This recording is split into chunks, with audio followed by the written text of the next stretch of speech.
Just kick us good off. evening, everyone. Thanks for coming on. This is our third community meeting to talk about Prospect. Um, I'll say here what I said at the Township Committee meeting the other night, that the Township Committee will make final decisions at a public meeting likely to be held on June 16th. I think we have some time pressures here, so we're going to have to make the best decisions we can by that date, because we have to submit the plans to the state. Tonight, we're going to hear some refinement based on the previous two meetings, and there's still an opportunity to make further changes. Nothing is in stone tonight. So again, nothing will be final until the township committee votes on a plan. And that will be, I believe, June 16th. That's the plan right now. Yep. Okay. So I'm gonna kick it over to Paul. Paul Kittner, you want to just kind of catch everybody up on where briefly where we are, and then we'll take public comments and questions after Patrick Downey shares new new update to the existing plan. Yeah, thank you, Miss Adams. Paul Kittner, Township Engineer, Director of Public Works. It's always a pleasure to be here with the public. Um, this plan, I think, represents a refinement over, that we received from comments over two separate meetings. I know it was put on our website. We've tried to be as transparent as possible with that. I know that some of you that have seen the plan, maybe perhaps it's perhaps you like it very much, and others may not meet all of your highlights or check all your boxes. But just understand that the township is considering competing interests, including safety, aesthetics, cost, and other features, many other features. So this is what it represents now. It's not to say that it's going to remain this way. It could certainly change in the future. But without that, beyond that, I want to just say a few other words as well. Excuse me. That um, you know, there's a few changes we made to the plans. I'm going to generalize them, and Mr. Downey is going to go into infinite amounts of detail on these plans. But generally speaking, I heard from residents that they wanted physical delineators, to better define the bike plan, the bike paths itself, and we actually incorporated those into this plan. They're a modification of what some may expect as pylons, but these are physical delineators. I think they're referred to as armadillos. You'll see them throughout the plan. It's really an enhancement. I think if you look at the regulation and say, is this required by law? The answer is absolutely not. It's not required by law. It's an enhancement, though. And we're trying to make the plans as good as we can, considering all of the competing interests. South of Springfield Avenue, we added a speed table and we switched out the all-way stop at Lexington Avenue and implemented a reconstruction of the raised intersection at Hilton Ave. This is while maintaining the existing speed tables on both sides of Lexington Avenue. So south of Springfield Avenue, I think you'll be very happy there. At the last meeting, we talked about a shared use path by the Presbyterian Church at Prospect and Tuscan. And I think at the meeting, we talked about it being, new. We were just, looking at the possibility of that. We're still looking into details and features of that plan, but suffice it to say, we did look at right away considerations, and we feel that that could present a problem with that shared use path. So we're going to look at options there. Obviously, right away acquisition normally is takes a lot of time and would preclude us considering something like that with this particular municipal aid grant, given the time constraints of the grant. But we will continue to look at that, and I don't know, Mr. Downey may want to offer some things as well for that. In terms of the pilot study that was discussed, I know there was a strong interest in that, and I want to say that we did authorize Dynamic to move forward with the design and also an analysis, a field analysis for the pilot study. We also ordered materials that they were supposed to get delivered today. They weren't delivered today, but we expect them this week. And Dynamic Traffic is actually looking into commencing with their existing conditions analysis and measurements as early as next week. Our hope is also to have the pieces of the pilot installed by DPW shortly thereafter. The goal is to take advantage of the school being opened, through June 19th at CHS. We also talked about striping on Parker striping by Parker and the municipal border near Beach Street. And I just want to say that it's shown in a specific manner on this plan. Once South Orange builds, if and when they build their bike lane in this location, we could also revisit this at some point in the future. But, it's shown that way specifically on our plan now. So with that, I want to introduce Pat Downey of Dynamic Traffic. Mr. Downey is going to go into extreme detail on some of the design features. So, Mr. Downey. Thanks, Paul. Good evening, everybody. Thanks for having us back. I'm going to put the plan up on the screen. One moment here. Let me know if everyone can see it. Yep. So just to orient everybody, this is the full run of the street from south to north, which I'll run through. This is consistent with the current plan posted on the township website. All we've done here is superimposed all of it together onto one sheet so we can more easily kind of walk down the street together. So I'm going to zoom in on the south end, walk all the way north through the full project limits. I know we've run through this a couple of times now, so I'll try not to rehash everything we said at the first meetings, but really focus in on some of the adjustments that were made based on the feedback we got at those two meetings that are now reflected on the current plan. And just a quick recap to sort of set the stage. Some of the project goals for this project, that is really the context in which we have all these types of discussions. There's a grant available for repaving of the road. So we have a blank canvas to work with in terms of striping within the existing curb lines. So with that, we have an opportunity. So what we're looking to accomplish here is enhance safety along the roadway, particularly at some critical intersections that have high volumes or high crash history. Advance the township's complete streets goals. So that's improved pedestrian and bicycle accommodations. And do so within the constraints that we have to work with here. So we have existing fixed cartways that we need to work within, and we need to balance the use of that space between a lot of competing interests from different users, drivers, pedestrians, cyclists, parking demand, etc. So starting here, you have Concord Avenue to the southern end of the project. Right off the bat, we're going to hit one of the changes that's been made since some of the prior feedback, which is one new speed table here in the first southernmost block between Concord and Revere. We heard a lot of feedback both in favor of the speed humps down in the southern section of Prospect, as well as concerns about high-speed turns to and from Concord Avenue. So we think that speed hump addresses both of those 2 points of feedback.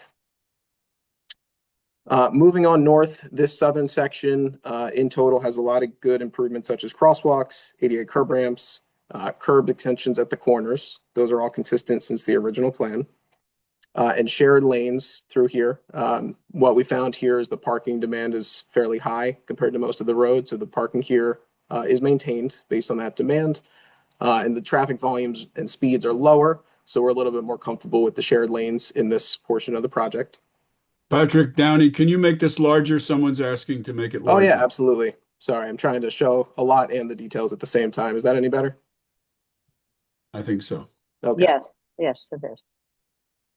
So one of the key changes, as Mr. Kittner alluded to, was the original iteration of the plan that we walked through had a new always stop controlled intersection here at Lexington Avenue in replacement to the existing traffic calming features in terms of speed humps on either side of it.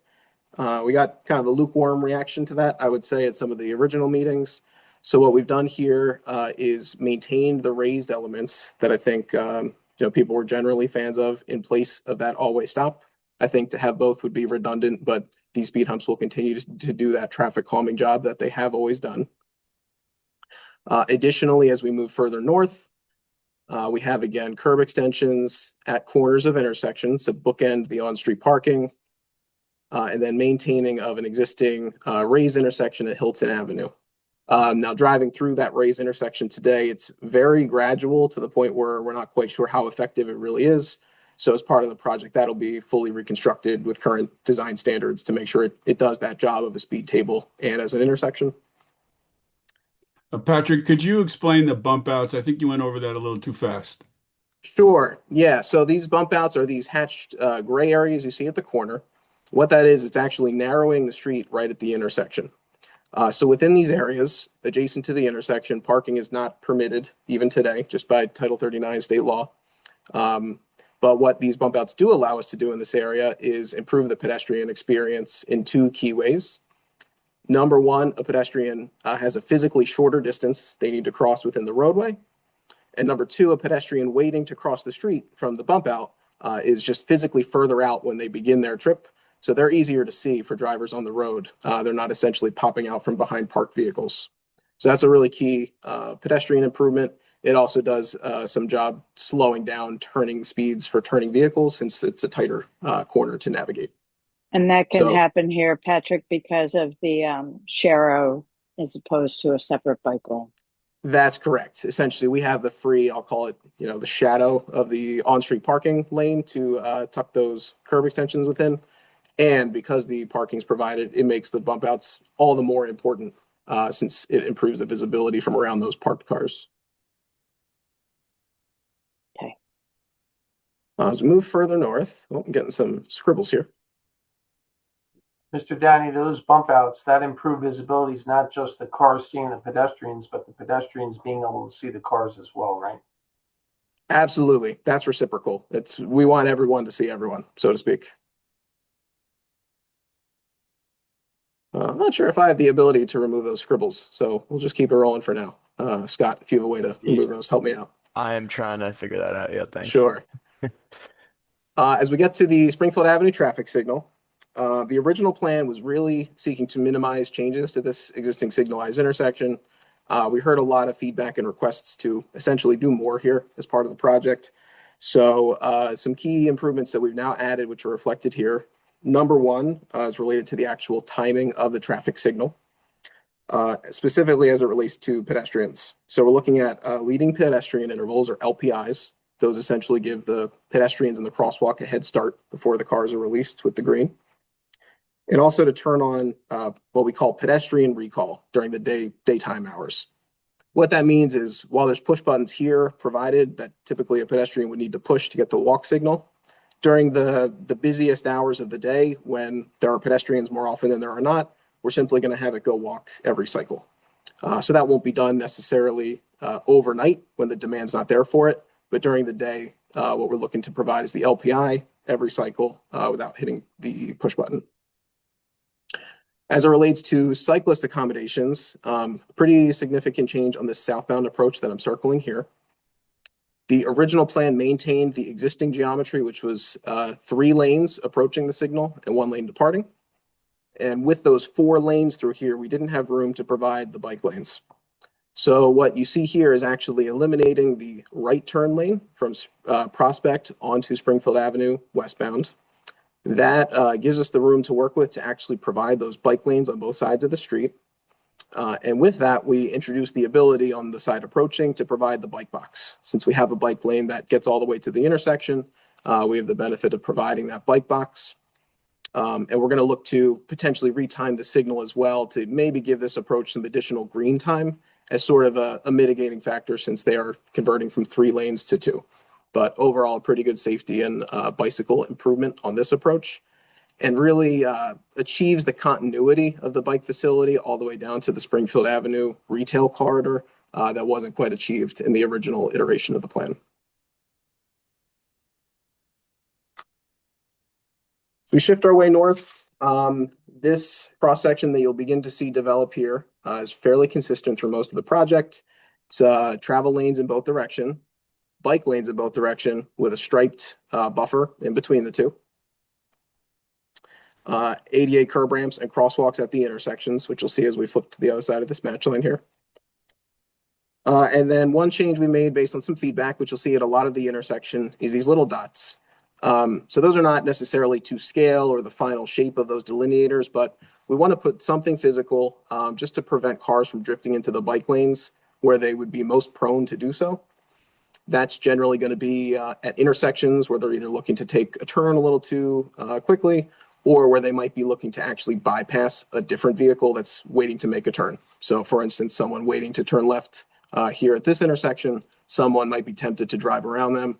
We want to put delineators to prevent that from happening, since that was a key feature in a lot of the crash history that we reviewed for the corridor. Flipping to the other side of that match line here, we'll continue our way north. Here you see just kind of an example of the new high visibility crosswalk with some of the delineators to help protect that, kind of functioning as a bit of a bump out without providing a physical bump out. Moving to the north, we hit the horizontal curve at Summer Avenue. So with that, we will have the advanced curve warning signage and striping, curve ahead, speed feedback, electronic signs, etc. We've also added those delineators around these curves, really to deter vehicles from drifting, taking that curve a little too, casually and drifting into that bike lane. But keeping the center of the intersection open just to continue to maintain all the turning movements that exist for that intersection today. Then moving further north, we'll get to the existing always stop at Harvard Avenue. That'll be maintained. The only changes made in this location is to add some of those delineators on the approach and departure sides of Prospect, just to protect those bike lanes, again, from any drifting vehicles, fast turns, etc.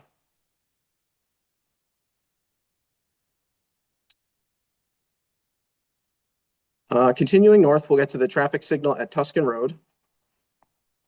The original plan had the bike lanes that you see here through the intersection, the bicycle extension markings, these dashed green symbols, similar to a crosswalk but for a bicycle, through the channelized right turn lanes and through the intersection limit itself, just to warn drivers that there are bikes in the area, and the bike boxes on the Prospect Street approaches.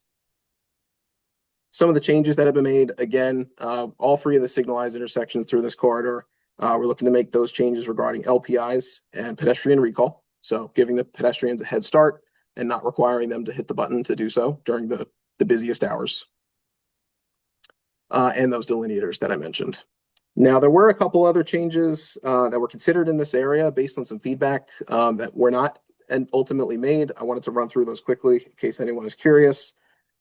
We were asked about potential removal of these channelized right turn lanes in both directions from Tuscan Road. What we found is that change can't be made, I'll say, in a vacuum by itself. Right now, because the inner radii at the intersection are so sharp and tight, larger vehicles like buses, fire trucks, etc., can't make those turns. So in order to eliminate the right turn lanes, you would have to simultaneously increase the intersection radii on both corners, and that would impact a lot of the existing signal equipment and spiral this into a full signal reconstruction, which is beyond the current project scope. So that can certainly be done as a separate effort in the future, and I think that'll be reviewed. But for the time being, we don't have the ability to remove the turn lanes entirely. There was also a request to potentially switch the yield markings to a stop bar, even though they're functionally the same when there's cross traffic. Potentially the stop carries a little more weight in the minds of some drivers. The issue we ran into with that is that the stop bars would need to be in advance of the crosswalks, whereas the yield markings are currently beyond the crosswalks, which at first doesn't sound too bad, but when you consider the placement of a vehicle who's actually stopped at that stop bar, they would potentially be blocking the through lane while the through lane has a green indication, which we weren't really comfortable with. So again, I think as part of any future efforts at this signal, there's a lot of improvements that can still be made. Nothing being done as part of this project in any way prohibits the ability to do those things in the future. They're just a bit beyond what can be done at the moment as part of this particular project. Moving further north, I'm going to zoom out maybe just a click or so here to try to show a 2-block stretch here from the Tuscan signal through South Crescent and then all the way to Corridor Avenue. So the original plan through here provided the bike lane in the southbound direction through these 2 blocks. It provided a shared lane through these two blocks in the northbound direction and maintained on-street parking in both blocks. And it provided a curb extension on the northbound side opposite Crescent. So the changes that have been made based on some of the prior feedback, the on-street parking being maintained has been shortened. Rather than being both blocks, it's now just the first block directly in front of the church between Tuscan and Crescent. And beyond that, the bike lane will open back up. We've removed the curb extension opposite Crescent. The reason being is this parking demand is not as consistent as some other parking demands. It's high when it's used, when the church has a service or whatnot. But during a lot of the times of the week, it may be open. So what we want in that case, if there's no one parked here, we would like it to have the ability to function as a de facto bike lane, essentially allow the bikes to ride in the curb through that parking lane when it's empty. So we didn't want to introduce a new bump out through this intersection that could potentially block that ability. We would rather keep it open. We've added some delineators to the crosswalk in that location where that bump out previously was as a bit of a mitigation factor there. And we've also added the don't block the box striping that I'm circling here, essentially this box with X's through it, on the southbound direction within the limits of that South Crescent intersection. There was a concern of queues from this traffic signal blocking Crescent during peak times, making it difficult to turn in and out. So that don't block the box should help keep that area open so those turns can continue to flow. Okay, moving on further north of Corridor. We're going to return for a lot of these intersections to our typical layout, travel lane, bike lane with a striped buffer in between, curb ramps, crosswalks, etc. At each intersection. Oakview Avenue, this is an intersection we discussed previously, some of the prior meetings, which is getting a new all-way stop installed. We found there was a pretty significant crash history here, more than sufficient to warrant an all-way stop. So that is maintained in the latest plan. I'm going to flip to the other side of this match line here to continue our way north. A lot of these T intersections are the same as they were in the original plan, with the exception of delineators being added, again, at those sensitive areas within the limits of the intersections and just beyond on either side. And Park and Madison were a bit of a unique case where they're so close together. Parking is not actually legal in between these as it is. So in this case, the delineators will just run all the way between the two intersections.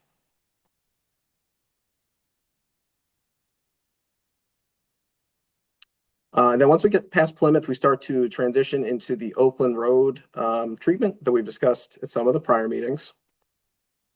What you see here is a pretty challenging intersection. It's got a history of crashes, not quite enough to warrant the all-way stop, but certainly enough to warrant some sort of corrective action. So the current plan is showing a mountable center concrete median or paver median of some kind down the middle of Prospect to essentially divide this into two individual right-in, right-out intersections. We think that goes a long way toward improving the safety here by eliminating the left turns, which are the movements with the most conflict points, the most visibility needed from other users, etc. It allows us to provide the crosswalk through the middle here, where it's clear of the turning movements into either half of the intersection.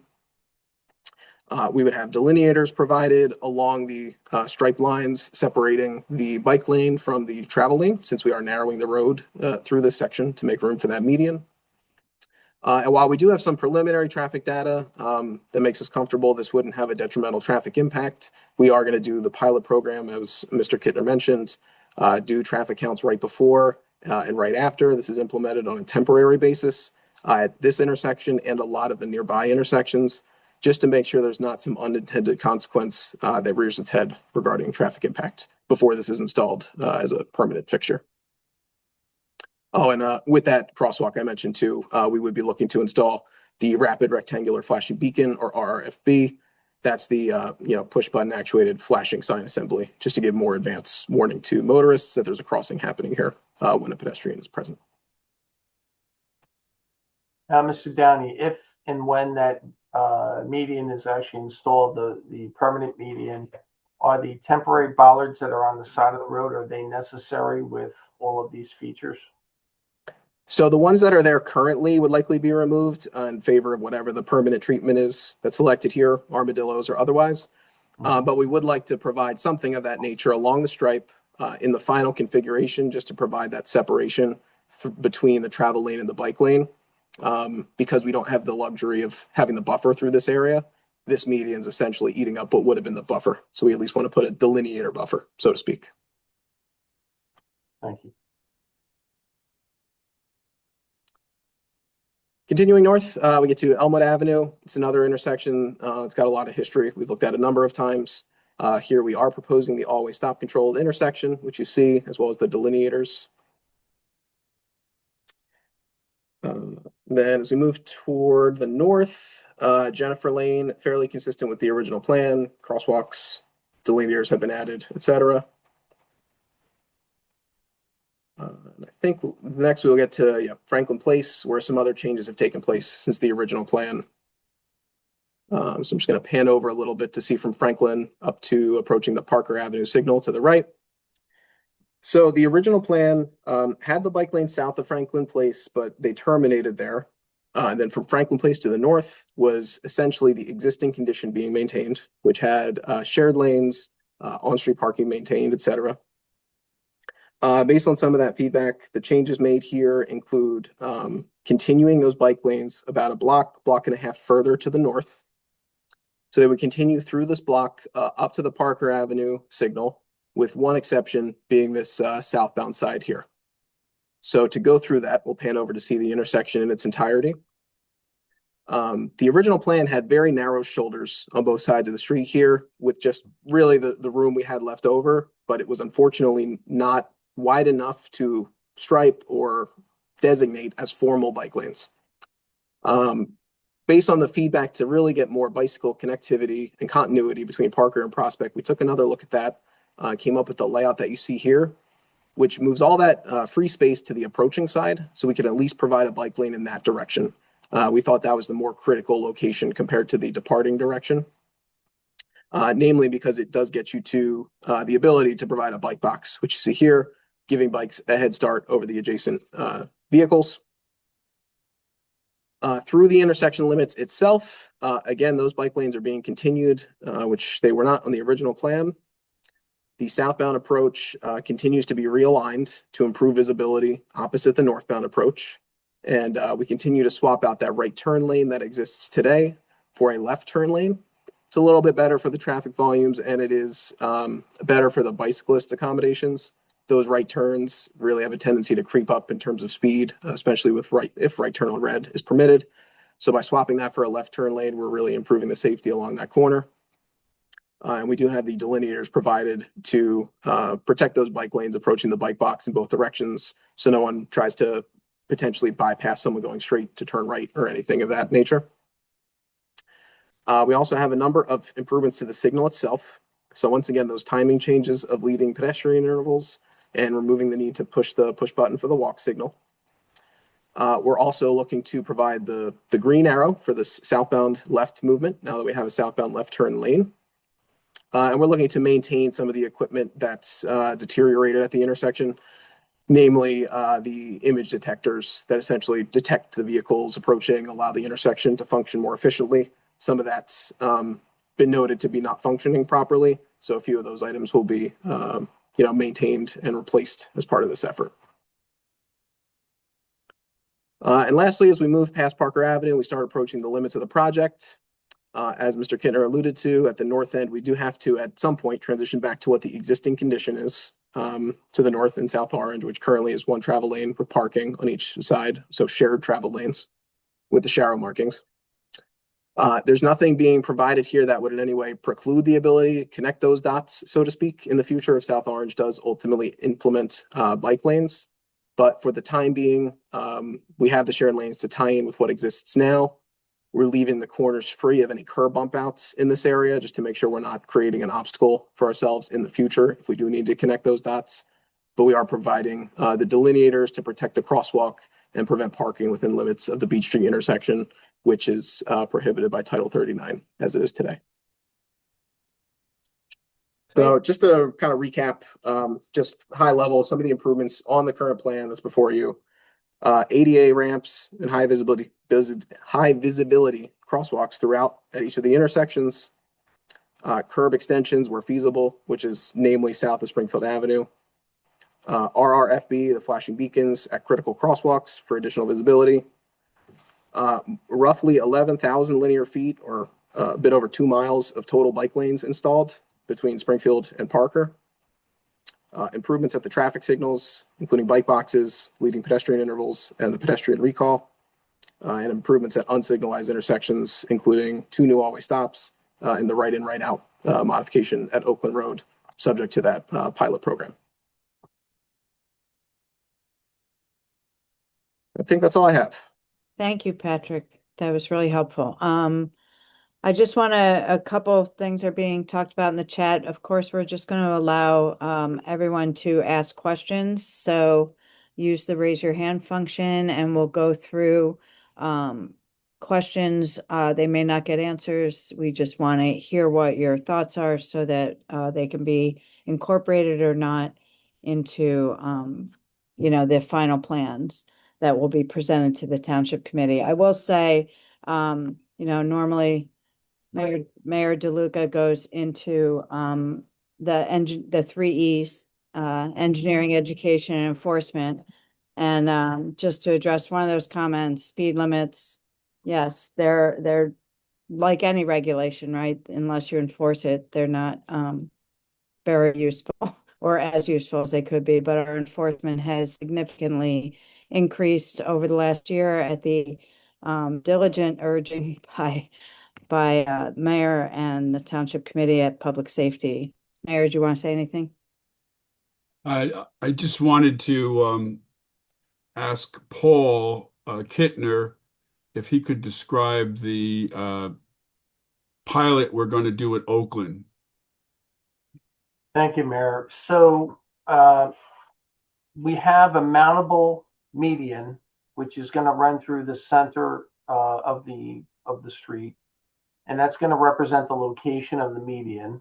And we also have signage that's getting installed, which includes, no left turn at the various intersections, both sides of Oakland Road.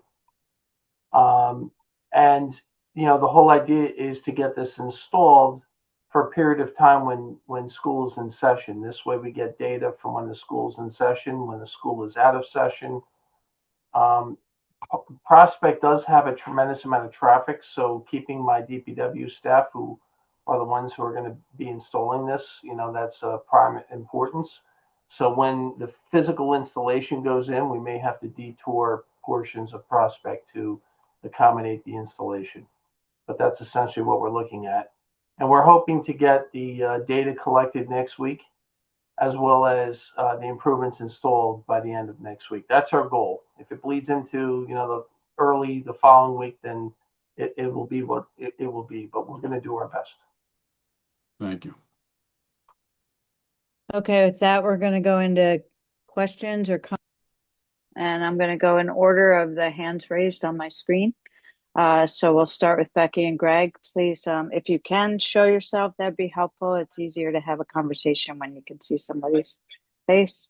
And then we'll let you speak. So go ahead. I can't hear you if you're talking. Okay, thank you. Thank you, guys. So I do appreciate the efforts put into this. You can see that more thought was put into this plan. In terms of just general, I do live on Prospect. It's extremely congested roadway, and the residents that live here, we all knew it when we bought the houses, but there's a lot of challenges trying to back out of the driveway safely, the volume of traffic, the limited visibility. I've been hit going out of my driveway because a car didn't want to wait for the light and just went into the opposite lane of traffic and didn't see me. So removing parking and installing the delineators do raise concerns about narrowing the roadways and increasing those challenges, right? Trying to pull out of your driveway. This is not an argument against bicycles or bicycle safety. I'm a supporter of safe cycling and the infrastructure we're putting into it. But the question I do have, and it's rather practical concerns, what's the plan for winter maintenance? Like will the bike lanes be plowed separately? Parker did see that this past winter. And if so, quite frankly, how is the town going to be paying for this? It's going to be an ongoing expense. And the additional burden does put more effort on us as the homeowners, right? So now not only do we have to clear the driveway apron, but now also with the delineators. So there is a practical concern there. The other concern I also have, emergency response vehicles. Right now, when EMS vehicles come down Prospect, right, which happens pretty often, drivers pull to the side. Where those delineators are, or where we have proposed barriers in the middle of the road, especially during high traffic volume times, which is most of the time, unless you're like 3 a.m. on a Sunday, we pull over to the side. But if the delineators are there, we can't pull over, and then all of a sudden, how are vehicles getting through, right? We're narrowing the lanes to create the bicycle lanes, but then we don't have the space for vehicles to move over, so EMS can't get through. I am concerned about this. I do appreciate the meetings. I'm getting the sense that this is rather committed to already. And I'm concerned that I don't want to hit someone, and I don't want anyone getting hurt. And I would like to hear a little bit about those things. Thank you. Thank you. Paul, do you want to just address that? I mean, let's just say this up front. We consult with our public safety officials, right? Before anything, make sure we get buy-in from police and fire and EMS with regard to everything you just mentioned. Paul, can you just reemphasize the locations of the delineators or the armadillos, that they're not the entire length of it? It's literal, and they are mountable. It's something that you notice and that keeps you from drifting into the bike lane, on a normal course of just driving, and somebody's in the bike lane, and in places where people tend to turn, or the different locations. Paul, you're the engineer. You can probably explain it a little better as to where those locations are, and what differentiates them from, other spaces. Yeah, thank you, Ms. Adams. So you raised a couple of good points. The armadillos themselves are mountable. We're using the term armadillos. I think we're still vetting, the appropriate physical barrier, but that's what we're really looking at. And if that's the case, then they are fully mountable. They don't have the pylons similar to what we've seen in front of the school, for example. So in terms of backing out, I think that should not present a problem. We certainly don't want to locate them where we have the option of altering their location in front of driveways, for example. We'll be diligent with that to the extent that we can. We're obviously using them to protect the essential bike lanes in critical areas. You mentioned emergency response. We did speak with the fire department on this and reviewed this with the police. That's one of the main purposes of doing the pilot, to see what the impacts will be. The actual median itself, the temporary median that's getting installed, that's fully mountable by a vehicle. And, based on the feedback we see and what we get from them and from other people, we may change the design a little as well to improve it. You mentioned plowing and costs. Well, Parker Ave has, some considerations, not so much physical delineators, but we learned a lot about trying to plow in tight spaces, such as in front of CHS. And we actually did purchase some additional equipment at DPW to assist with that. And we're hopeful that learning from Parker will help us with Prospect. So all very good questions, and thank you. Thank you, Becky. I can't see the name. There you go. Is that me? DeQuinzio. Yeah, Yes. that's Hi. Mark Yes. DeQuinzio at 700 Thank you. Prospect Street. 2 questions. I reviewed the parking studies that you put online, and I noticed that no parking studies were done at school drop-off time or school pickup time for Tuscan School. Do you have the data on how many people park on Prospect Street when they are either dropping off or picking up their children from school? Second question. My neighbor, Mark Ferrenti, who is next in line to speak, shared some correspondence that he had with you about allowing delivery drivers to pull into the bike lanes to make deliveries and allowing residents to get parking permits and park long term in the bike lanes. And I need you to explain to me how that is compatible with your goal of bicycle safety. Thank you. Okay, the first I got distracted by the second one. When you say you, email exchange with who? I think it was with Patrick. Patrick Mark can Downing? comment on that. I'm not certain exactly who he Okay, was communicating with. we'll That wait was to me, get Miss to Mark. Adams. Okay, And I, thank you. if you want, I can respond to some of those. Sure. The talk about permits was a discussion as it related to Parker Avenue and something we could, in places where it's needed, copy here. In that for areas where residents will no longer be able to park in front of their homes and parking on side streets is regulated. So that was true, especially around the school CHS. But if that happens in other areas along Prospect, we could provide a permit parking system similar to what we had done on Parker for Prospect residents. And that's not fully fleshed out yet because we're still discussing this as a concept plan, but that is an opportunity that I expect we would explore. So what's if the this moves plan forward. for when I have to have my driveway resurfaced and I need to park 3 cars on the street? What is your plan for that? Well, the first, as a resident, you could get a parking permit for an adjacent street. If something happens like what we had done on Parker. For additional cars, I mean, we would have to work that out. The town's not responsive. If you reached out to us and explained certain circumstances, I'm sure, like most things, the town would work with residents, but that wouldn't be a rule. Those would be one-off situations that we could respond But there's to. some flexibility there. Yeah. Yeah, can I There- jump in here? Yeah. So Sure. Mark, what we did on Parker. So you're asking 2 questions. So let's use the example of paving your driveway. So if you're having paving done, we know there are going to be contractor equipment. So you would arrange for the police to do some parking there in front of your house in order to do that. Your cars we would give you permission to park your cars overnight on Summer, which is near your house. Okay. Okay. So as I said, there's some flexibility to be Yes, realistic. but we would Great. not, it's just to be clear, we would not give you permission to park in the bike lanes. We would give you permission to park in adjacent or nearby street. Okay. The contractors, we understand, they get, something like that, or if there's going to be a roof, to the degree that we can minimize on-street parking, we will, but that we know there's going to be some times when work has to get done and we're going to have to, make some arrangements in that bike lane for the contractor parking. Okay.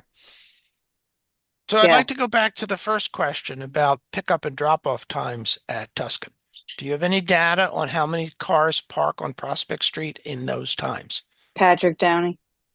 Yeah, so we did parking counts both on a Sunday and on a weekday, essentially all day. I think it was something like 6 a.m. to 8 p.m.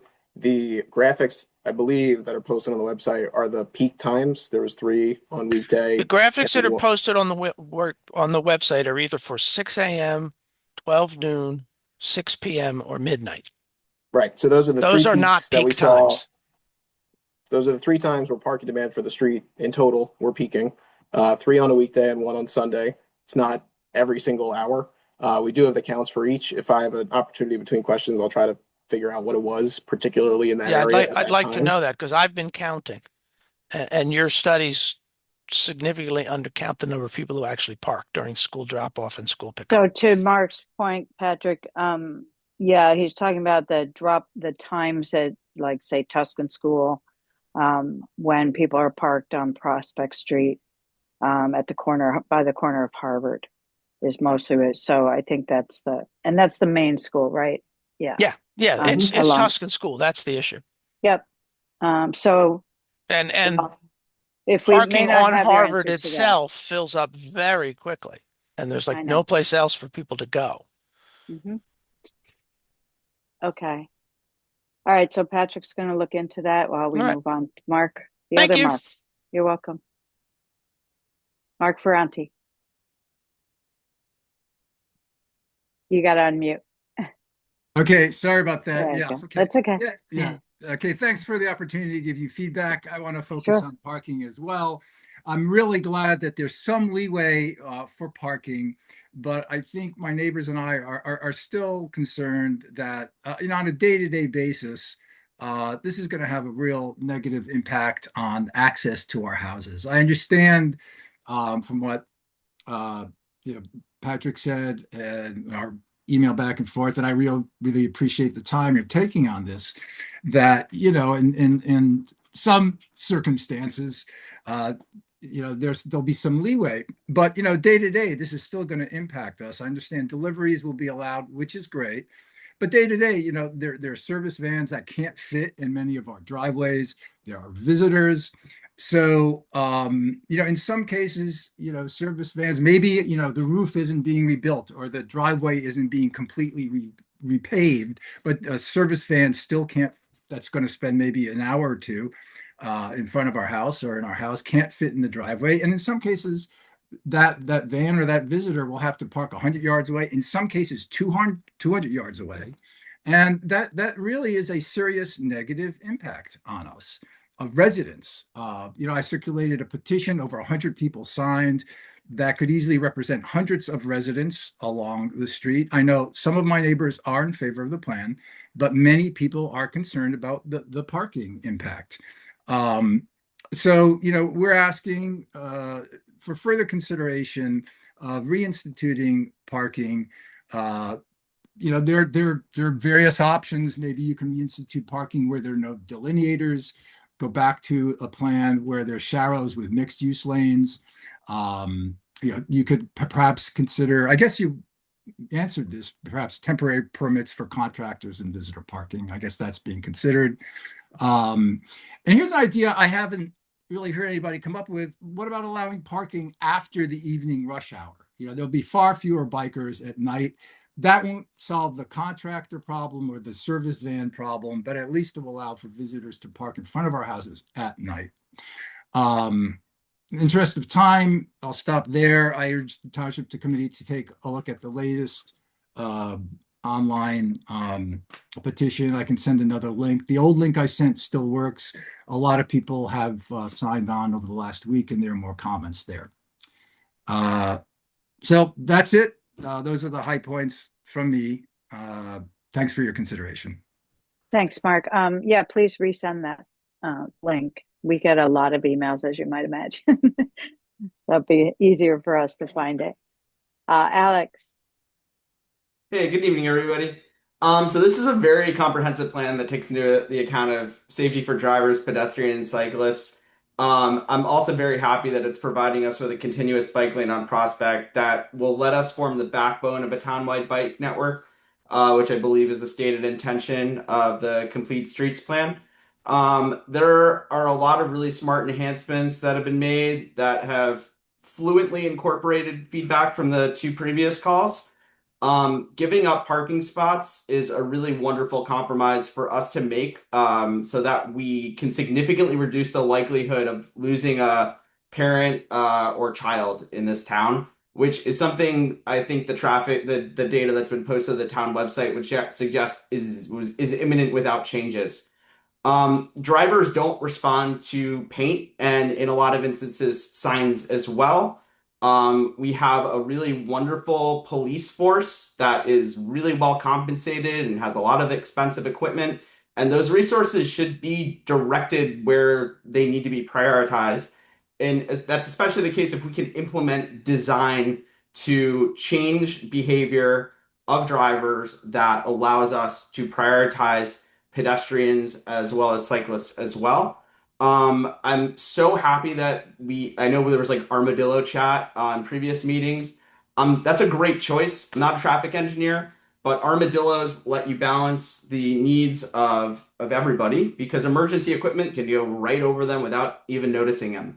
So that is a really great choice. The medians are a good choice, and I really appreciate the implementation of the leading pedestrian intervals and the improvement I'm pointing because I live on Prospect and Parker, but the improvement at the intersection as well. That is great. This is a really great. I know there's talk about taxes. This is a great investment in our neighborhood. It's already a walkable neighborhood. Let's encourage more people to feel like they're safe to get out and use the neighborhood. And then I just want to appreciate the town council for hosting these meetings. Very productive, very transparent. And then to everybody for their civility and creativity. It's kind of unique in these times that we all get together and have to, we may not agree, but like I think everybody's had the opportunity to voice their opinion. And thank you to Mr. Kittner and the traffic engineers. You guys didn't take it personally. You responded very well to the constructive criticism, so I appreciate that. And I'd also note you guys are taking advantage of a state grant. So a lot of this will be paid for by the state of New Jersey, which we pay taxes to, but why shouldn't Maplewood see our fair share of that money? So thank you guys, I appreciate this. You're here. Thank you for all of that. Much appreciated. Yeah, we try to be more civil than maybe the national discourse. So Craig Miller, how you doing? Your Good. turn. Good evening. Good evening. Yeah, can I be heard? Am I heard? Yes, I can hear you. And seen? Yeah. So the armadillos are noticeable when a car encounters them. Are they sufficiently unobtrusive that if a car needs to go over it, that they won't be trapped on it or have their undercarriage damaged? Patrick Downey, I think the height of them, I forget, so I'll let you respond. Yeah, so they're made to be mountable in the sense that they're not intended to damage your tires, damage your undercarriage, anything like that. You'll It won't just be feel comfortable, them. but yes, you would be able to drive away if you did it by mistake, for sure. Yeah, like when you drive over a big bump. I think that's a good compromise for all the reasons other people have said. Paint stripes are better than not, but there's decades of study of Prospect Street going back to the pedestrian traffic studies of 2015 that suggested traffic would be slowed by narrowing and striping, which I believe it did to some subtle extent, and incidentally formed informal bike lanes that have been used over the years. So I think the armadillos in areas of high risk are an excellent compromise. Number two, South Orange has a very effective enforcement of the speed limit of having an electronic, I don't know if it's radar or LiDAR, that shows to the vehicles how fast you're going. And living within sight of the border, it's extraordinary how visible the drop off in speed is transiting from Maplewood into South Orange when cars see the sign showing that they're going twice the speed limit. I don't think having our well-compensated police department giving out traffic tickets on an ad hoc basis is a cost-effective or meaningful enforcement. Unfortunately, the cars on Prospect Street, except where it's really, really narrow with the bollards and the speed rumblers, go really fast. So I would urge the township, instead of suggesting that police cars, police people ad hoc give out traffic tickets, consider investing in one of the electronic signs, radar, LiDAR, that could be moved to different places and leave it ambiguous to the drivers whether they're at risk of getting a ticket. I think merely education and seeing how fast you're going and seeing that the government is seeing how fast you're going is quite effective at reducing speeding on the street in ways that narrowing of the streets do not.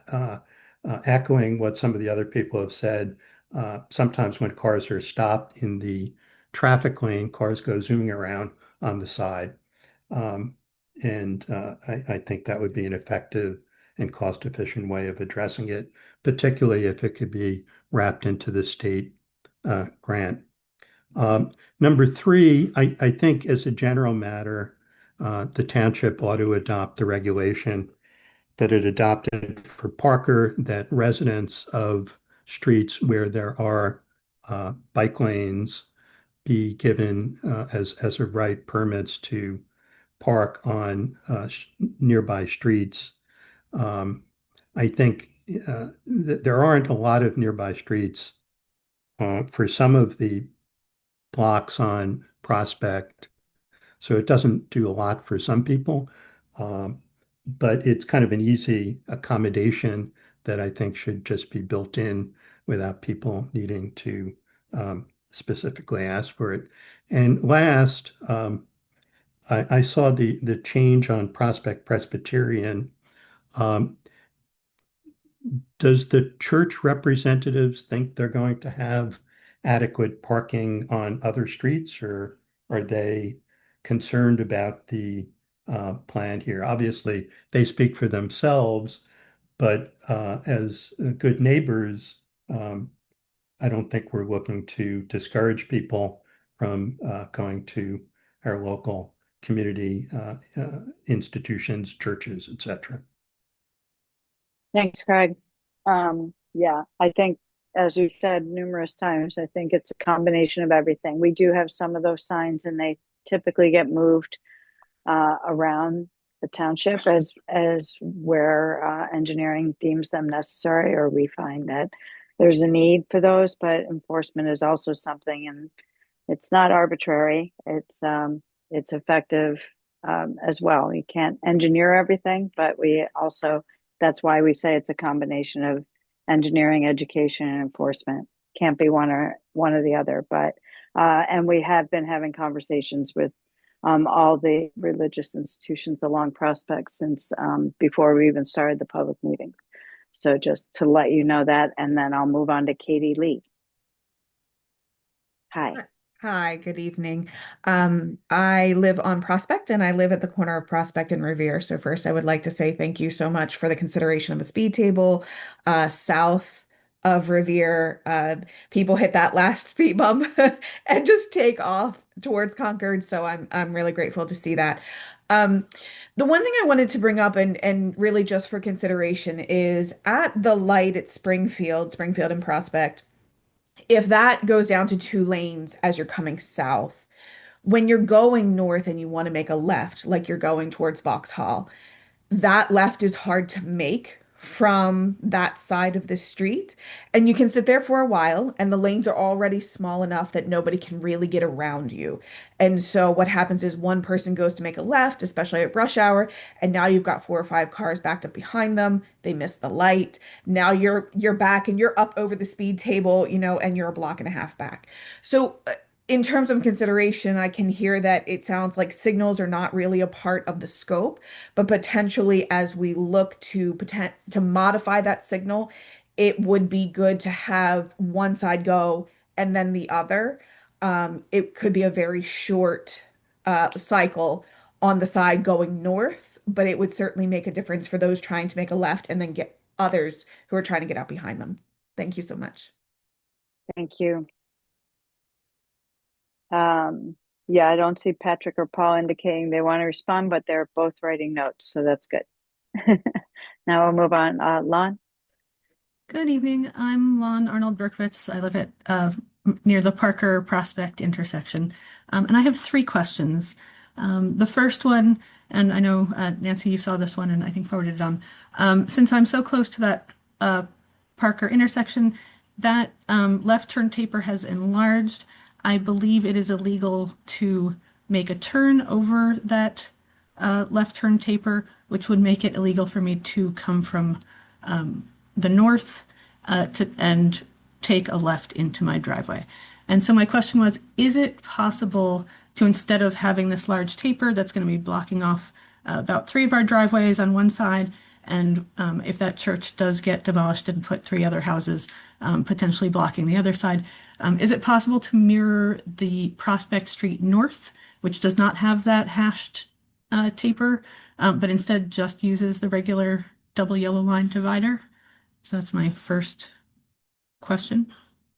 Patrick or Paul, do you want to respond to that? Because I know I sent you the email ahead of time. Yeah, I can jump in on that one unless you want to discuss, Paul. Okay. Yeah, so short answer and long answer. So short answer is yes, we would have no objection modifying the striping to more mimic the north.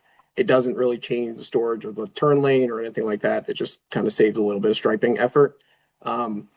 Long answer would be, as long as the median is striped, it's allowable to turn left for private driveway use across those. So it wouldn't be illegal otherwise.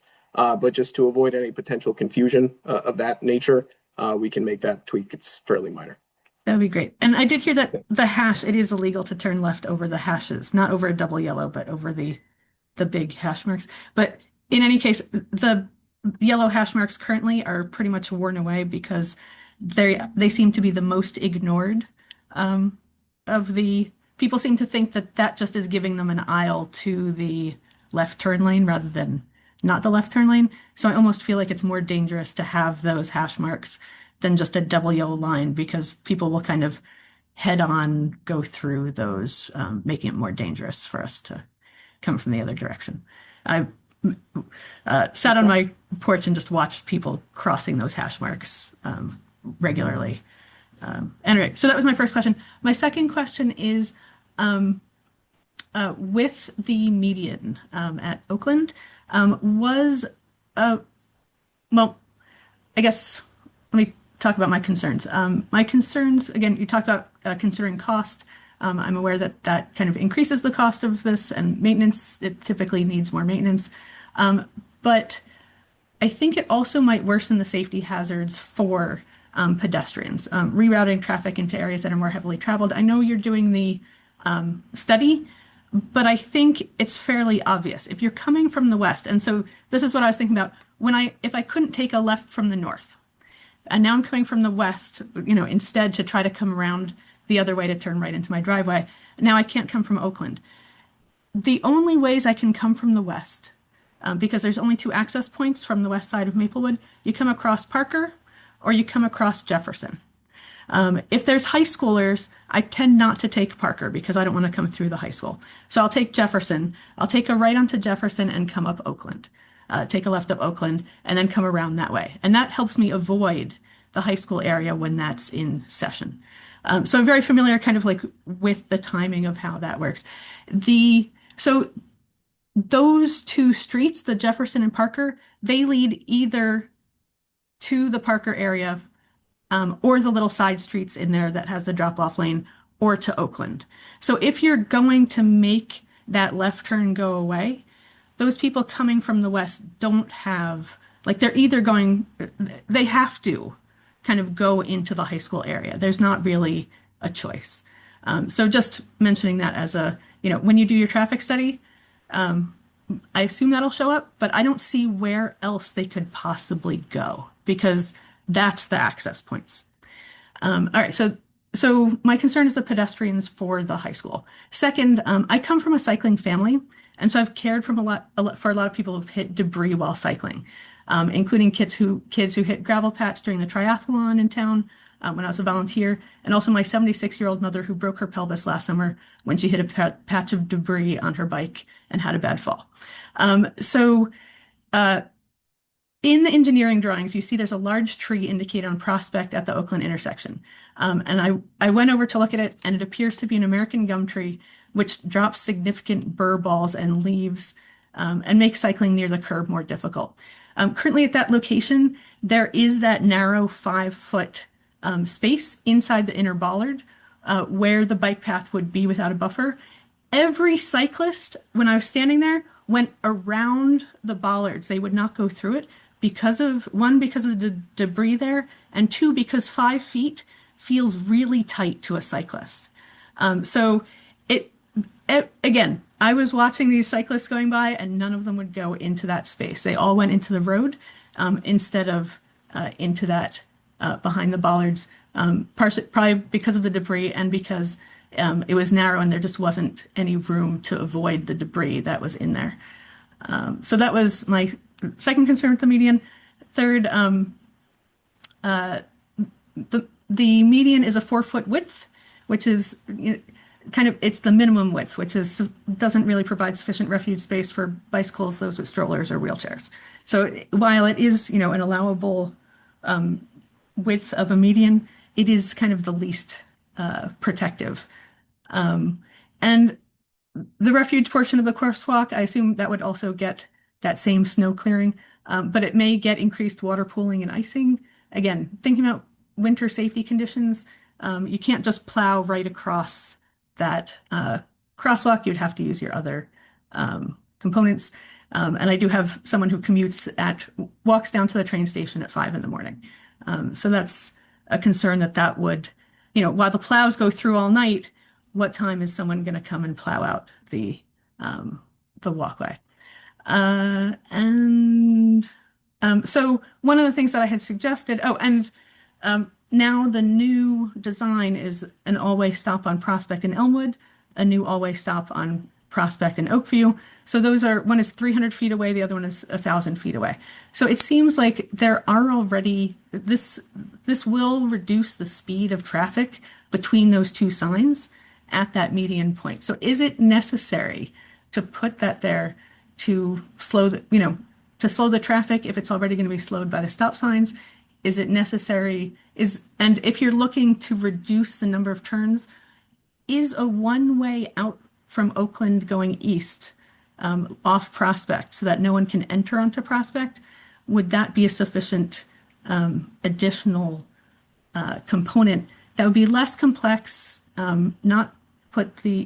reduce some of these concerns, but make it so that there's a little bit less chaos at that intersection? And I mentioned this, I think it was, I forgot his name. There was another engineer, I think, who said that would be looked into, John. And so I didn't hear any response as to, is that not a practical solution to this, or is that that one way out, that Oakland East leg to remove some of the turns, another potential approach that would allow you to keep those buffers on the bike lanes? And the third thing I guess I would say, and you can address that in a second, is I know that Township Committee was considering adding a part-time or full-time position for field maintenance. I don't know if that position description has been written yet, but I don't know if that position could be combined with bike lane maintenance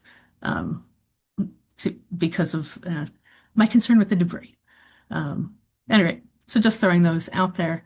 But I think my question is really, was that one way out ever considered, or does that not make sense for some reason?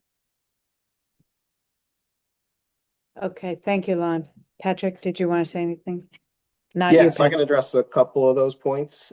First, regarding the one-way movements, once we were not able to basically satisfy the all-way stop warrants at Oakland, we did look at a number of different options. The reason right in, right out we thought was the preferred one is because it removes the left turns both in and out. So a one-way approaching the intersection would remove the left in, so that's good. The left out is still one of the higher conflict turns. In fact, probably the more challenging turn relative to the left in even. So because it would maintain that movement, we didn't think it essentially gave the same level of improvement. I know you had a question, is the median necessary considering the always stops both north and south? When you think about it, really nothing we're doing here is necessary by the strictest sense of the word. It would just be a restriping of what's there. Everything we're looking to do is something we think is going to make a material improvement to safety for at least one type of road user, if not more than one. I think that's a very beneficial improvement as proposed. We're obviously going to pilot it to make sure there's no unintended traffic consequence of it. But in terms of safety at that intersection, it definitely improves the safety at that location. I understand it improves. One last little, would one way improve it slightly, just not as much?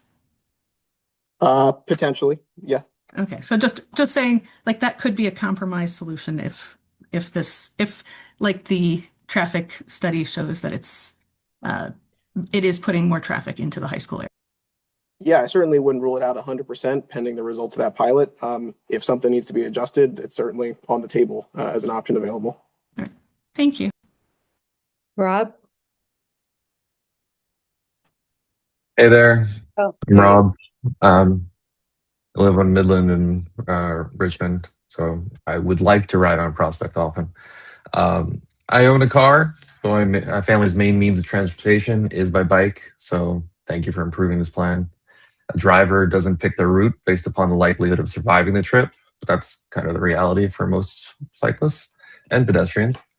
A few things that I really like: the commitment to the pedestrian recall and LPIs, huge step forward. There's nothing more demeaning than the beg button, especially in like a walkable town.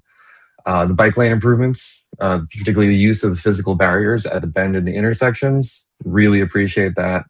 I ride on the Parker bike lane daily, multiple times. And the right hook risk, like you come up to the intersection and then a car drifting over and then making a right turn into you, is the most stressful part of the ride every time. I've had too many close calls. Like anything to add friction and improve the turning radius there would be really welcome. Those bike lanes on Parker are often blocked by parked cars. So wherever you think you can get any kind of barriers or friction, much appreciated. And as for the Tuscan and Prospect intersection, it's a shame that the slip lanes will survive, but understandable given the constraints that were spelled out. But can we at least consider like raised crosswalks across the slip lane so that like the driver, for the design of the slip lane, they're looking at traffic when the pedestrian is off to the side. Can we at least raised crosswalk there is that some means of like slowing them down so that if anything does happen, it's a much lower speed. Just something to throw out there. I appreciate that the parking area and the sharrows is like shrunk it down a little bit, but there's still kind of the fact that you have a bike going maybe 13 miles per hour. That's going to be expected to merge with heavy traffic that's going at least 30 miles an hour. And that's just not realistic. This is a recipe for that section of having people on bikes ride on the sidewalk. They'll be on the bike lane, they'll go on the sidewalk by the church, and then they'll go back in the bike lane. This is a trash situation for cyclists and pedestrians. I mean, I don't know how many spots are actually being preserved in this design, but if anyone doesn't like having a bike go by them on the sidewalk, then they should support bike lanes out in the street. 'Cause I know as a pedestrian when I'm walking around, I don't like it when I'm on a bike. I don't want to be on the sidewalk. Everyone loses. But in general, lots of great improvements here. Really appreciate it. Thanks for your time. thanks, Rob. I just want to take a second. Two of my colleagues from the Township Committee joined us after we started the meeting, so just want to recognize Committeeman Daffis and Committeewoman Jane Collins Colding. So with that, I'll turn it over to Talia. Hi, good evening. I'm a resident I live at 726 Prospect Street, right near the Springfield Avenue intersection. I have a little bit of a draft plan written out just so I wouldn't forget everything that I wanted to say, but I think I just wanted to start off with the right turn lane from Prospect onto Springfield Avenue. If we eliminate that, then you're just going to have the straight lane and the left turn lane, and then everyone who is either going straight or right is going to have to go off that one lane, which is going to, I believe, back up traffic into like, where my driveway is and everything, and my neighbor's driveways as well. And I'm wondering if potential solution, if that we have to get rid of that right turn lane, is to either take away the no turn on red, so at least cars could potentially turn on red there, so that we don't have a long line, especially during the morning rush hour and in the evening. I think that was one of the biggest things that just kind of like popped up to me just right now.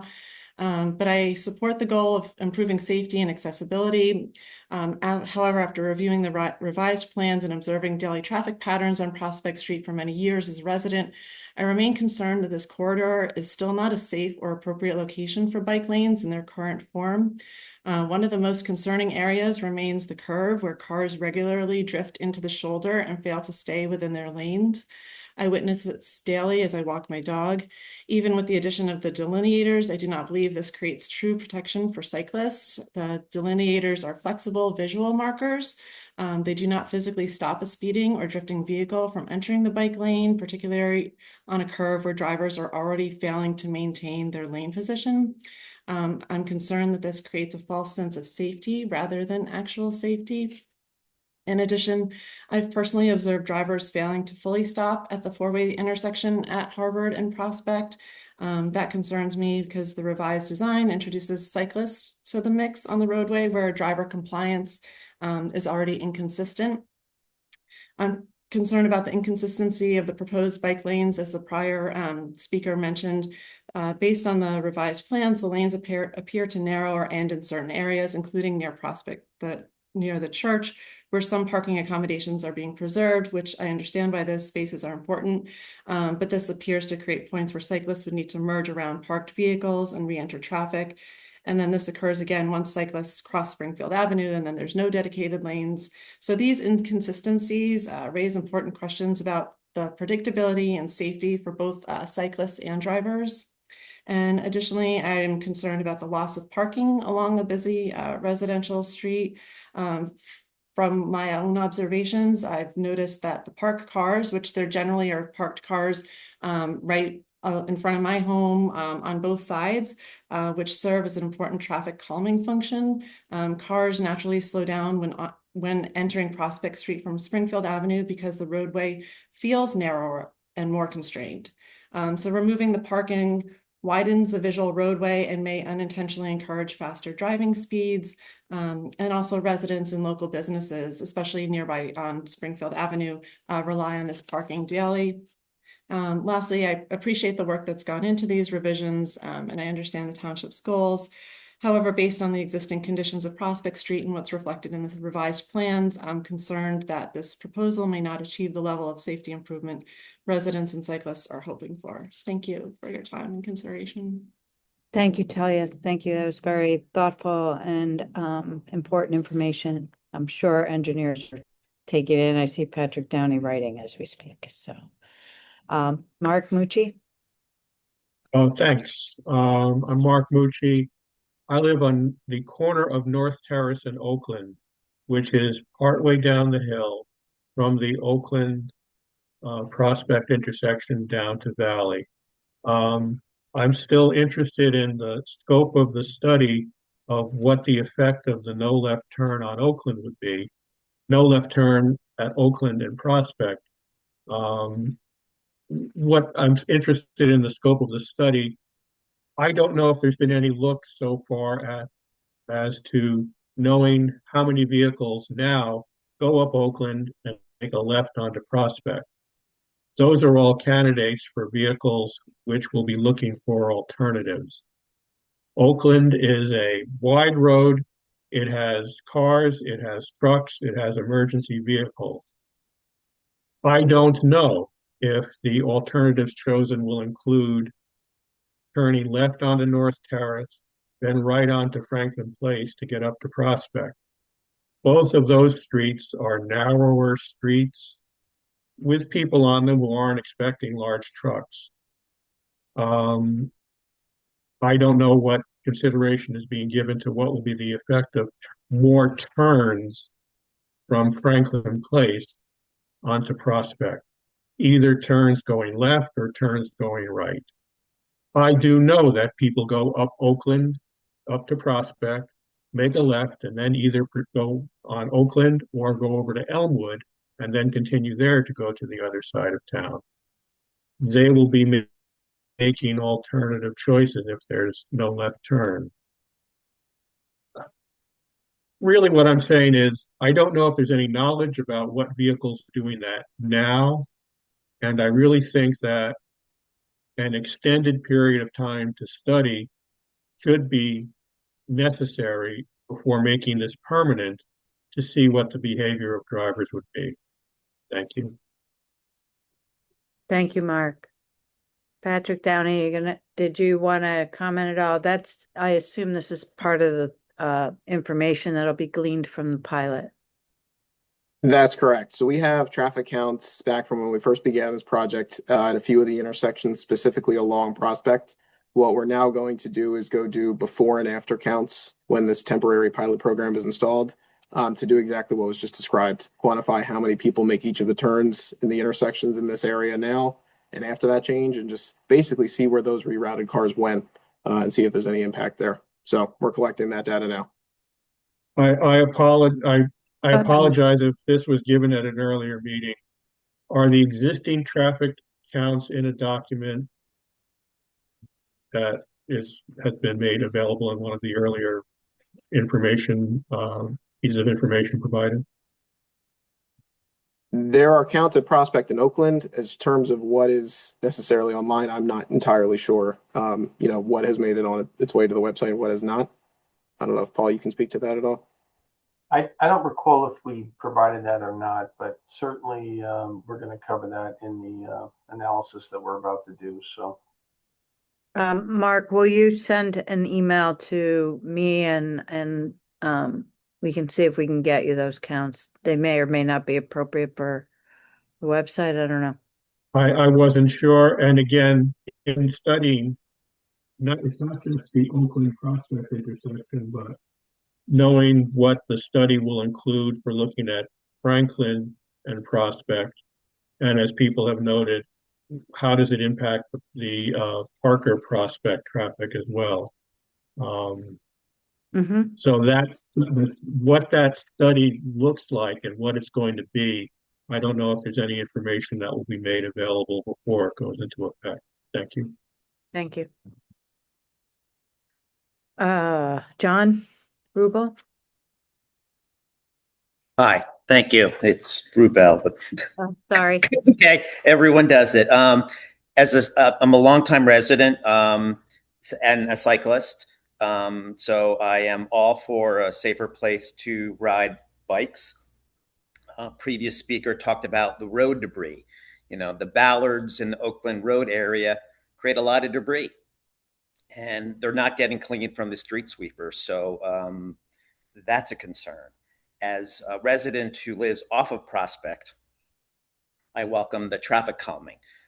As the population has grown and there's more cars, people have gone from Valley when there's more traffic lights, have come up to Prospect. As the traffic has increased on Prospect, they're going in all these side streets. I live on Oakland Road.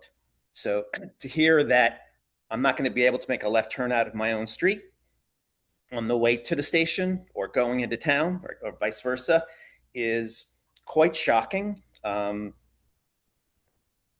amount of traffic now, I couldn't make a left turn if I wanted to in the morning on Prospect. I have to go on side streets to go over.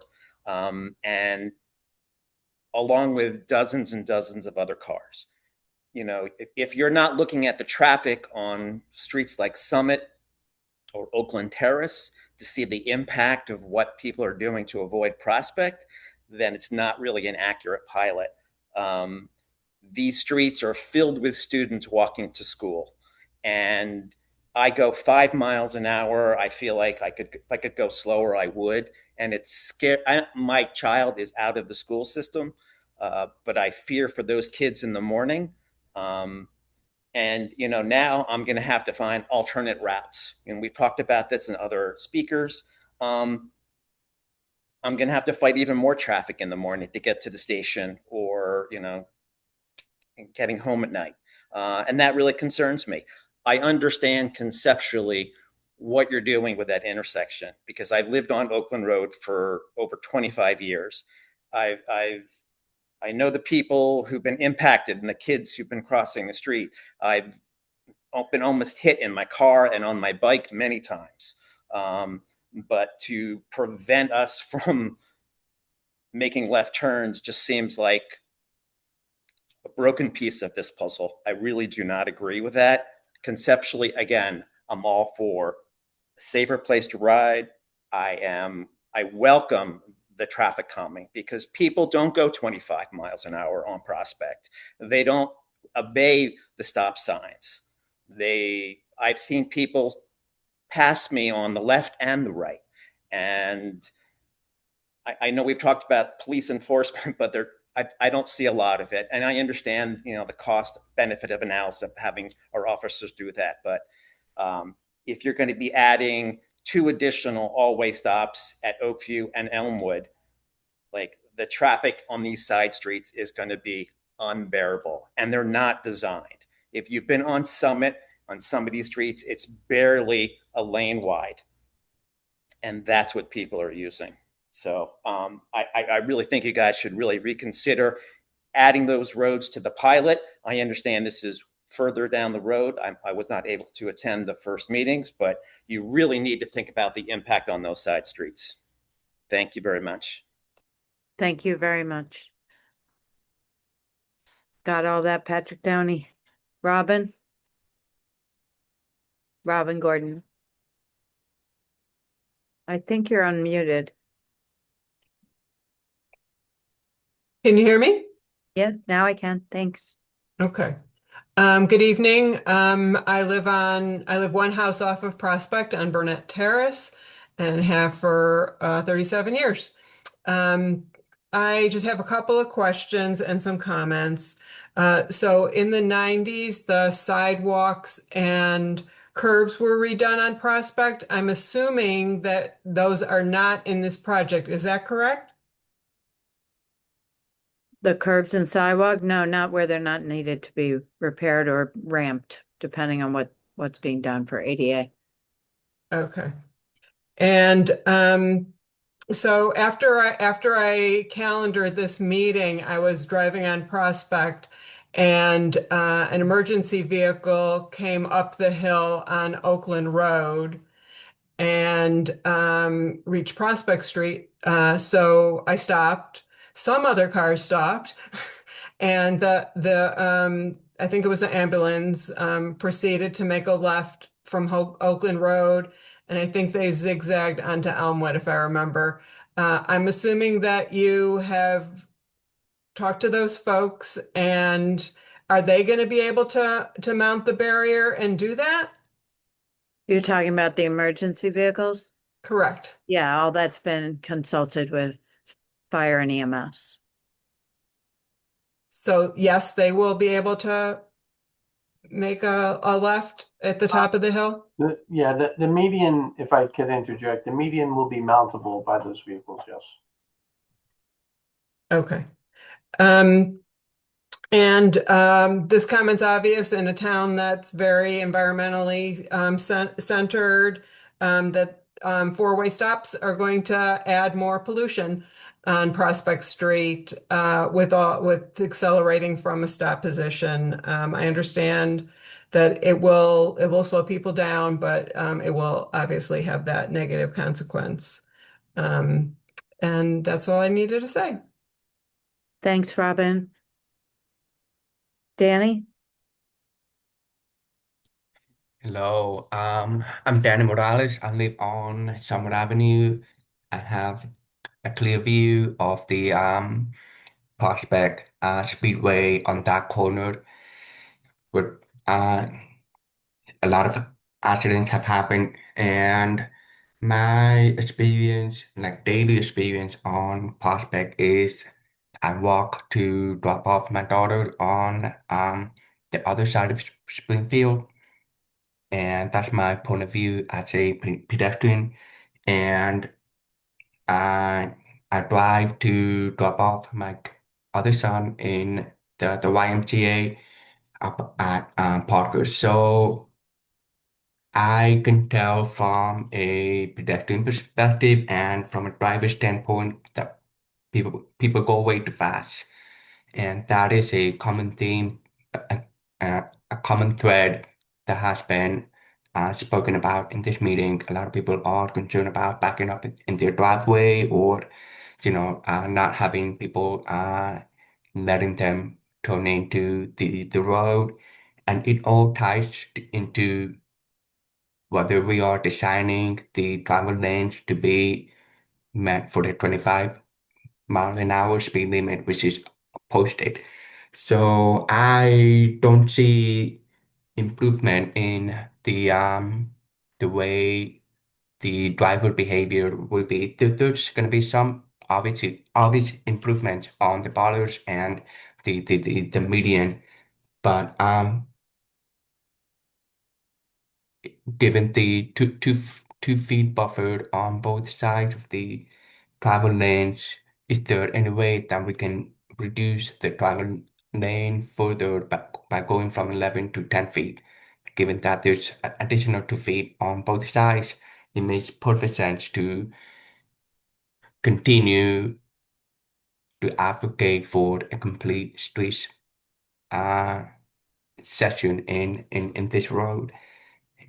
So my question is, number one, why can we just reduce the travel lane width down to 10 feet? My second question or comment is on the interruption of the continuous uh, bike lane on Tushkin and Prospect. I feel like it's a grave mistake. I think it needs to be continued.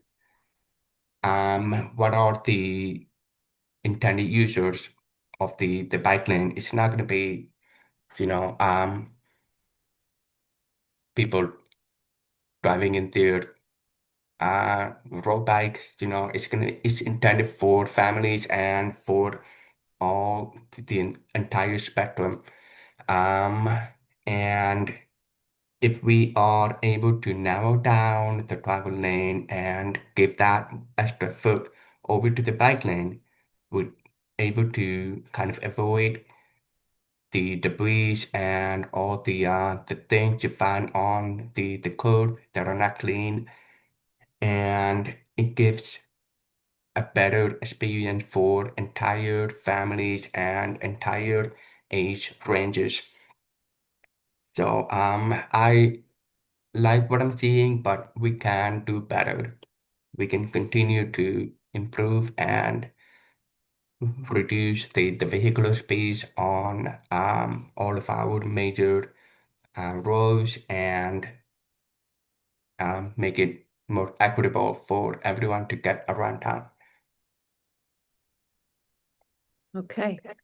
Thank you very much. I'm sorry, could Did the you- engineers speak on into the decision on? We did discuss 10-foot lane, drive lane versus the 11-foot. Patrick Downey or Paul, do you want to address that briefly? Yeah, so I can hit on that. Oh, sorry, Paul. Go ahead. Go ahead, Mr. Downey. Okay.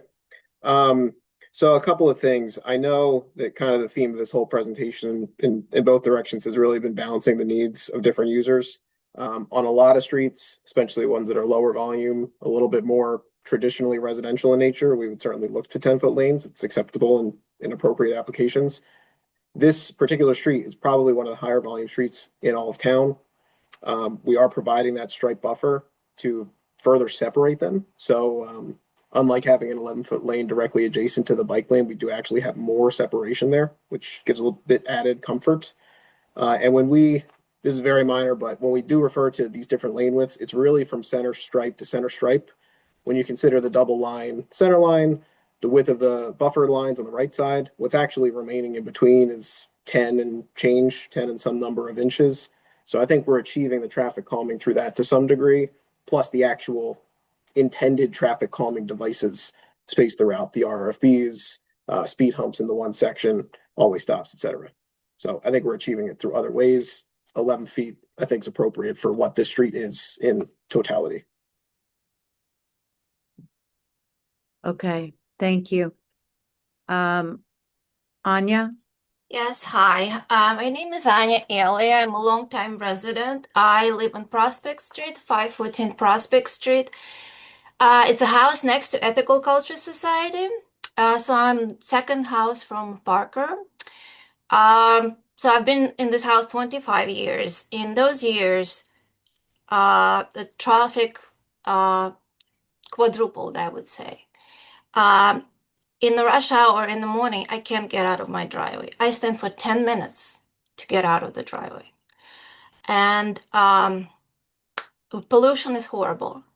The noise is horrible. And people are not driving 25. people are driving up to 40. And I'm very surprised in all this discussion that the speed limit is not lowered. I have a guest in the house from Germany right now, and he looked at the Prospect Street and he said in Europe it would be 15 miles an hour. It would be illegal to have it at 25. And it's really painful to be in the town for such a long time and to have a constant downgrading of our lifestyle and our air quality and our safety overall. I have a middle schooler who walks to MMS. I'm scared every day because people are driving on Prospect like maniacs. So I would really love the committee to really look again at lowering the speed limit. I do not think the plan is addressing it properly.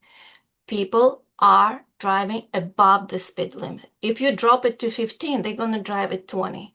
If you're going to keep it at 25, they're going to stop at the bump, on the stop, and then they're going to speed up at 40 again. And then the kid's going to be hit.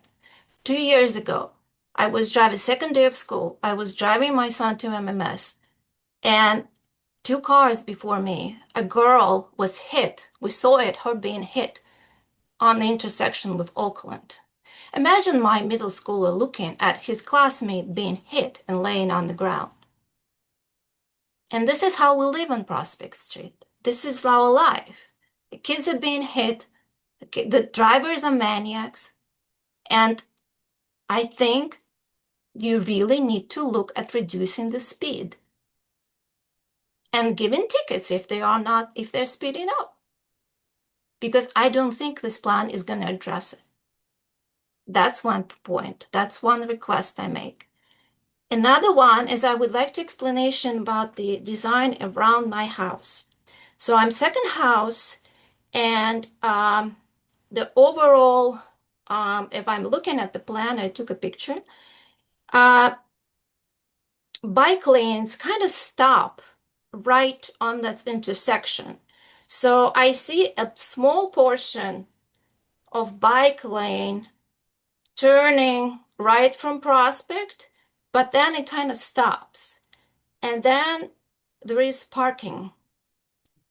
So I think it's kind of strange. I would like the explanation what's going to happen to the bikers, because there are bike lanes and then they kind of stop and then there is parking.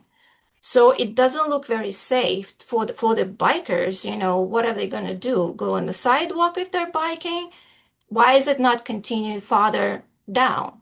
I'm not South Orange, I'm still Maplewood, and we're on the border, but I think there are a couple more houses, maybe 3 houses towards South Orange. Still, we are still Maplewood. I personally would like the parking to be removed in front of my house because I'm next to Ethical Culture Society and people are parking for Ethical Culture Society. And when the cars are parked, I can't get out of the driveway. They're blocking my view both ways because I have my driveway and then there is a light here, there is a big intersection and the cars are parked and I can't get out of the driveway. I can't see anything. Every day I try to get up my driveway, I'm scared. It's not safe. So if you can make a note, and also I would like emails of people or people who are in charge of this plan, because we would like as a family to write a letter. We don't want parking in front of our house because it's not safe. And if you could please explain what is the situation with, it's like, what's going to happen to the bikers on this intersection? Because you show a little bit of biking lane, like around Ethical Culture Society, across the street, and then it stops. So what is going to happen to them? What is going to be the situation on the road? Thank you. Thank you. Patrick, I went over that when over the plan, but can you just explain the lack of bike lanes on that portion of Prospect before the border with South Orange? Sure. So what we are tying into at the north end of the project does not have bike lanes and has parking. So at a certain point, a transition needs to be made back from the bike lane section proposed to what that existing condition is. That point was previously about a block and a quarter or so further south at Franklin Place. It's since been extended up past the Parker Avenue signal. And since it's come that far, we want to make sure we at least carry the bike lanes through that intersection fully. So that's I'll call it a partial bike lane that you see there. But at a certain point, it does need to return to that existing condition. So it's just north of that intersection. And at that point, it's a shared lane, which exists to the north today and really exists through Prospect throughout today. How is it going to be tied to like South Orange? And why are you not stopping at the border with South Orange? Why are you stopping before? Yeah, so the reason that block is not changing was really based on the parking study that took place at the beginning. I went into this more so at the prior meetings, but we didn't find a lot of sustained parking demand in most of the blocks of the street. It was really in a few hot spots, and in front of Ethical Culture was one of those. So that's why the decision was made to keep the parking in that area, especially because it sort of closely aligned with the limits of the project to begin with. How can I address the situation in front of my house? Who should I reach out to that I don't want parking in front of my house? So we'll take a look at, give us your address again. 514 Prospect Street. Okay, we'll take a look at that. We have a 5 foot from driveway rule that we can take a look at. That's absolutely necessary because I Okay. can't get out of the driveway. Mr. Kittner's got that down. We'll take a look at it. Thank you. That's what I was just gonna say. Okay. Patrick, I sent you a message in the chat because I want you to address something after the last questioner, which is Doug Greenfield coming up. Doug Greenfield, there you go. Yes, thank you. Mm-hmm. First, well, I wanted to start off by saying I do support bike lanes because I know that they are a proven safety countermeasure. And I support them on Prospect Street. And I've watched the evolution of the plan through the 3 meetings, and so I've seen a lot of good improvements. So I want to acknowledge that. There is one area, though, that remains problematic, and that's at Prospect Street and Tuscan, where the bike lane ends on the north side of Prospect and becomes a sharrow at the same point where it's a slip lane. So as a bicyclist going north on Prospect Street through the Tuscan Road intersection, the bike lane ends, which forces the bicyclist to look 3 directions at once, to the left to make sure there's no live traffic as they're merging into traffic, to the right to make sure someone's not rolling through the slip lane and into you, and straight ahead to make sure you're not riding into a parked car. And I would suggest that that is not a real, not a very easy or perhaps possible task. And so that one spot remains problematic. And I made a suggestion last time, which I won't repeat because you have it in your notes, but whether it's my suggestion or some other approach, that remains problematic and really should be fixed in the design. The other item I wanted to talk about is from the driver's perspective. I've had the experience of driving south on Prospect at the Parker intersection, going the speed limit, being passed by other cars on the left as I go southbound through the intersection where they go through the opposing left turn lane. So they cross over, drive through southbound through the northbound left turn lane to pass a car. Your latest proposal has a sharrow at that location, so you're going to have bikes riding southbound. So I would expect, based on past behavior, to see cars doing that same thing. So what I would suggest as one possible solution, you might have other possible solutions. One possible solution would be to put a median, separate that northbound left turn lane from the southbound travel lane, whether it's a mountable curb or armadillos or something to uh, to deter the passing on the left through the opposing left turn lane. And then there's been a little bit of discussion about speed limits, and I live on Valley Street, and I just want to share that, and some, Nancy, you may know, Vic, you may know, but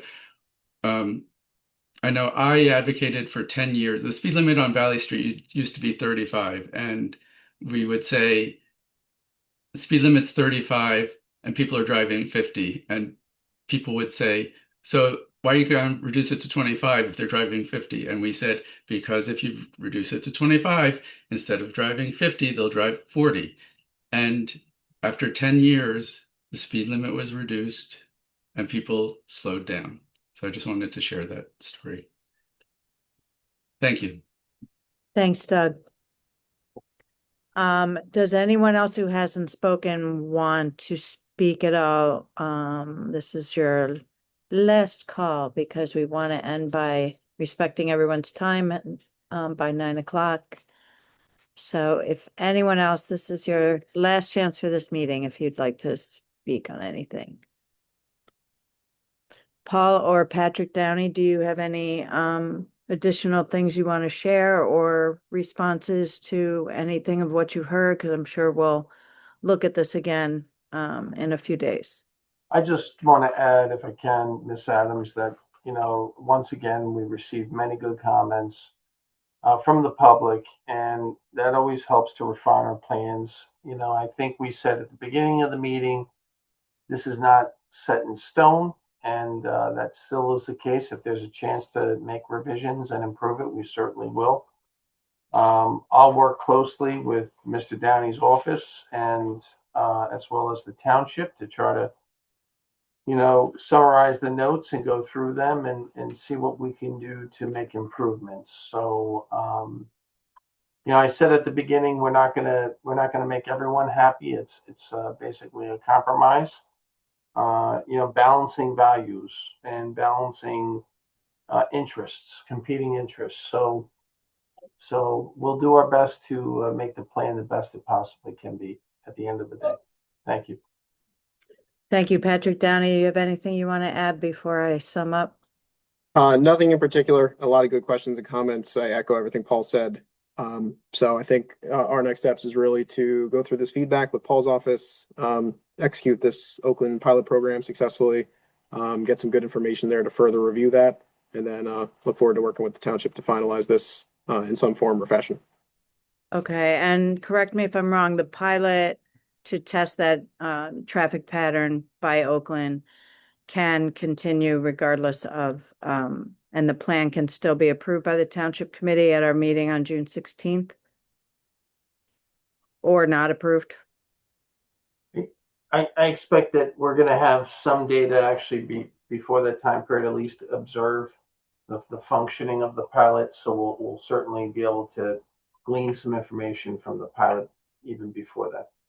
Okay, so you'll be able to get some information that would inform whether or not that would be part of the plan that you present to the township committee. Lon, I'm sorry, I can't take any more comments.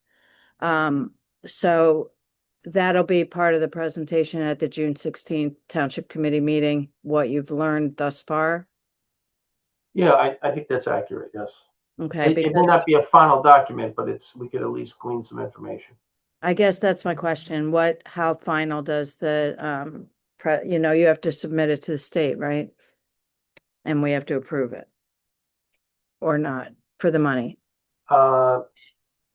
Downey, do you have any thoughts on that? I mean, the state, we have to submit certainly the plan by July for them to review it. So, I think that's the reason we have to keep moving forward and pressing forward with this project. Yeah, and I would just add to what Paul said, we would certainly have most, maybe not all, but most of the information collected from the before and during study for that pilot by the time of that meeting. If there's any, uncertainty left in the decision making at that time, we could try to get creative with the construction documents, maybe with a bid alternate or something to kind of leave that decision open for a time being. So there are options there, but our goal is to have as much information for you to make an educated decision as possible. Okay. Is there going to be a test four-way stop at Oakview when you do that pilot? And I apologize if I already asked you that. Test for the 4-way, not to my knowledge. I don't know if Paul, you had any other ideas, but at the moment, I don't believe that is on for pilot. To one of the comments that was made, whether or not that would suffice and reduce the need for the median, if you will. So in other words, if that's part of the pilot, then that might help. So it wasn't considered part of the pilot, but it's something that we can certainly discuss. yeah, if you could talk with Dynamic offline about that, I think it would just give you it might be an option to give a more realistic analysis of what that pilot does for the median when there's stop signs that are going to be nearby. So, sure. Thank you. With that, Mayor, did you want to say anything? Just thank everyone for coming tonight. A lot of good suggestions. We're still working on things. We are going to be talking about this on June 16th. Likely we will be touching this topic on your Engineering and Public Works Committee on June 10th. But no decisions will be made. That would just might be some more deeper dive on some of the issues the engineers bring up. But that's the schedule right now. Okay. All right. Well, with that, we're just about 9 o'clock. So thank you everyone for your time and for coming and giving all your thoughtful comments and questions. And stay tuned. This is still moving along. So thanks all. All right. Thank you. Bye. Thanks all.